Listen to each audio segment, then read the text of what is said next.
Listen, if you're still asking questions like, how long does it take to heal from narcissistic abuse? Or, how do you know if you're healed? Well, then chances are you're looking at healing the wrong way. We're going to take a deep dive into what healing really looks like from narcissistic abuse, what you can expect so that you can move forward with your life and stop waiting for this point in time where you feel healed enough to move forward.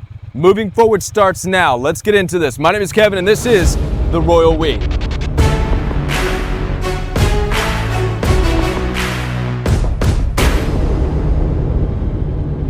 Now then, before I begin, let me remind you that I'm here to support you. Down in the description box, right below this video, you'll find access for one-on-one appointments with me. I do take telephone calls and video calls through Zoom, FaceTime, and WhatsApp. So you do not have to deal with narcissistic abuse alone. You can contact me. I am available to spend some time with you. Now then, if you're asking questions such as how long does it take to heal, how do you know when you're healed? Well, these questions suggest something about your healing journey. It suggests that you're waiting for a certain feeling to come on your healing journey, or you're waiting for a certain feeling to return. A lot of times when you experience narcissistic abuse or any type of a traumatic event in your life, it's easy to want to feel the way in which you once did, or you at least want to feel better than you feel right now. But what if I told you that this is not the correct way to look at healing from narcissistic abuse or any trauma-related incident? The reality is that it might not ever feel better. However, with what we're going to talk about today, you're going to understand why it doesn't need to feel better. You don't need to wait until you feel better. We're going to talk exactly what healing looks like. Let's get into this. I used to think that healing from narcissistic abuse meant reaching a point in time where I would no longer feel the pain, no longer feel the anger, no longer feel the frustration. A point in time where I would have myself back. I'd have the old Kevin back. But what I didn't realize is that I wasted a lot of years waiting for something that doesn't exist. And old Kevin, that didn't even exist. I'm still Kevin, right? I haven't lost myself. I know we oftentimes talk about how we lose ourselves in narcissistic abuse. No. That's not at all what takes place. You're still you, I'm still me, but something has been integrated into our life. Something from the narcissistic abuse has now become a part of us. And so if anything, something has been added to us. We haven't lost ourselves. We're the same person, but something has been added. And when I realized this is when my true healing started to begin. How many of you have scars in your life, on your body? How many of you have had major surgery, major injuries, some kind of a traumatizing event that left you with a scar on your body, on your face? Look, I've got one. I'm going to show it to you right now. I don't know if you can see. I'm going to run my finger along. There's a spot right there where the hair doesn't grow, right there. Do you see it? Is that too close? It's a scar. Now, I don't remember exactly what caused that, but the scar is forever there. It's now added. It's a part of my body. It's a part of my body. Now, what's interesting about scars that form on our bodies, right? Same is true with broken bones, is oftentimes when they heal, they actually become stronger. The skin where a scar is becomes stronger. Your bones, as they heal, they become stronger. The reason I'm making this point is because we need to look at mental, emotional, traumatizing events, narcissistic abuse in the same way. You're still you, but it's ripped and it's torn a part of your psyche. It's ripped and torn your emotions. It's ripped and torn your heart. It's broken your heart, okay? But the reality is that it's healing. It's healing with scar tissue, so to speak. Your emotions are scarring over. Your psychology is scarring over. The way you view the world is scarring over. It's forming scar tissue. The way you view relationships, your broken, shattered trust, everything in life is scarring over, creating new tissue where it was ripped and torn. It's creating new bone, so to speak. And in this way, it's actually becoming stronger. So you see, it's not that you've changed. There's nothing for you to go back and wait for, waiting for the old you. No. You're actually forming stronger scar tissue in the areas that you were torn so that you're still the same person, but you're strengthened in certain things. So where your trust was shattered and broken and torn and now it's healing, of course, the trust isn't going to look the way in which it once did. Obviously not, but that doesn't mean you're not you any more than this scar right here, which tore my face open. It healed, but I'm still me. Now, ideally, you want to get to a place where you understand this concept that even though your emotions have been torn, your heart has been torn, your mind has been torn, it is in fact scarring over on your behalf for your best interest, and you're still going to be you, yet you're going to be strengthened in these certain areas in your life with the scar tissue. Now I'm going to take it a step further. There's some people who have had horrifying accidents, maybe lost an arm, maybe lost a leg in this life physically, yet they're alive. A lot of these people are crushing it, by the way. They go out and do amazing things, grateful to be alive, even though they're missing an arm, even though they're missing a leg, because they understand this concept that they're still living. And they learn to accept and adapt to the missing arm, the missing leg. All right? Now, ideally, as I was going to mention before, you get to a point in your healing journey where, yeah, it's a scar, but you don't even notice it anymore. You're living your life. And now some people might come into your life and say, looks like you got a scar there, right? I've had that. I've had people, when I'm clean shaven, say, Kevin, what's that line right there? And I explain, that's a scar when I was a child. I don't know, fell off my bike or whatever. I can't remember.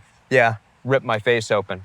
Okay, right? I'm able to explain it, yet it doesn't change who I am, and I still keep going. The same is true with your scar from toxic relationships, from your narcissistic family. You want to get to a point to where, yeah, it's there.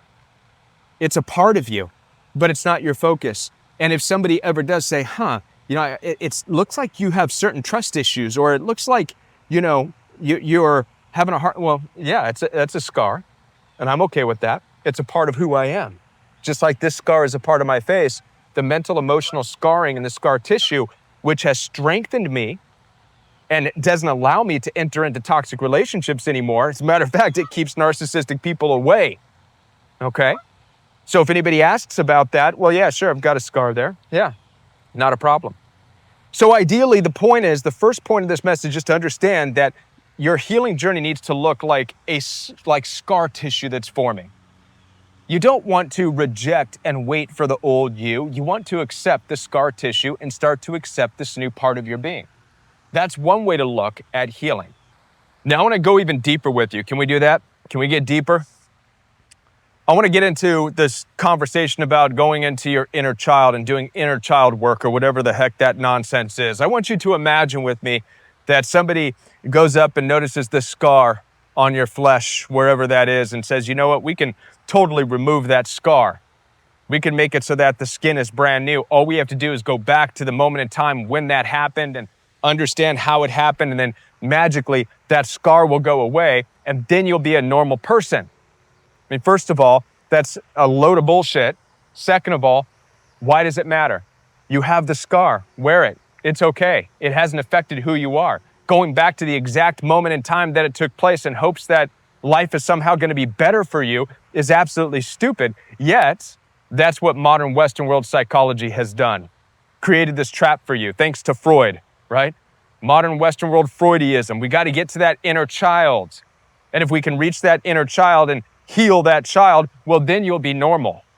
You'll be the way you were supposed to be at birth, or some weird nonsense.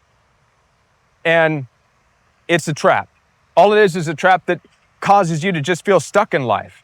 You're left feeling like if you can't get to that inner child and understand what happened, well, then you're not going to be normal. What a load of garbage.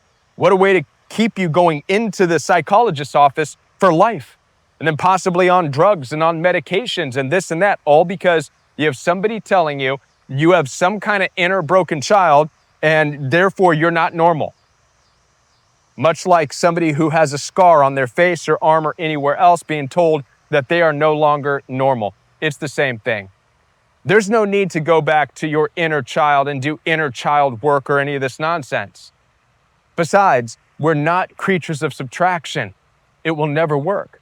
You can't unsee what you've seen in life. You can't undo what's been done in life. You can't unexperience what you've experienced in life. These bodies, mentally and emotionally, are containers. They're containers that hold things in. We bring things in, but things don't come out. You can't take out of this container what's been put in, and nor would you want to now that we understand what scar tissue is and how it becomes stronger and how it strengthens you. But there is no removing the experiences that you've had in life. And now some of you might be saying, well, Kevin, that sounds bad because I have horrible memories. Well, yeah, some people have horrible scars. You see, it's not about erasing those memories. It's not about waiting for those memories of narcissistic abuse or a toxic relationship or inadequate parents that you had or abusive parents that you've had. It's not about erasing that. It's not about going back and erasing the hard drive. You can't. These memories are forever going to be a part of you. But then the question remains, well, then what do, Kevin? What is healing? What is healing if we can't remove the pain, if we can't remove the memories, if we can't remove the scars from our life, then what is healing? It sounds pointless, Kevin, and right now it sounds like I'm doomed. Wrong, you're not. I'm going to tell you exactly what it is to heal. I can tell you this with 100% certainty, that the answers you're looking for are not behind you. The answers you're looking for are not in your childhood. The answers you're looking for are out there. They're out in front of you. Now, when God called Lot and his wife out of Sodom and Gomorrah and said, leave that place behind and don't look back, because there's something I want to take you to. Your future is out there. And they started their journey, but Lot's wife looked back, and what happened? She froze. My point is that oftentimes when you're focused on going backwards to understand narcissistic abuse and toxic relationships and to understand your healing, oftentimes you just freeze and you never reach healing. You're frozen, you're stuck. That's because the answers you're looking for are out there. Now, I want you to go back to the concept that I gave you about how we are containers that hold information. We're not creatures of subtraction. You can't take things out of you. Take this concept and I want you to run with it now, because what this means is that the goal for your healing is you going out in front of you, making new memories, bringing in new adventures, bringing in new relationships, bringing in new things, so much so that over time it starts to bury down and make the past irrelevant. You see, the goal of healing is not to erase the past. It's to bring enough in that it makes the past irrelevant. There's nothing back there for you. There's nothing back in your childhood that's going to help you at this point.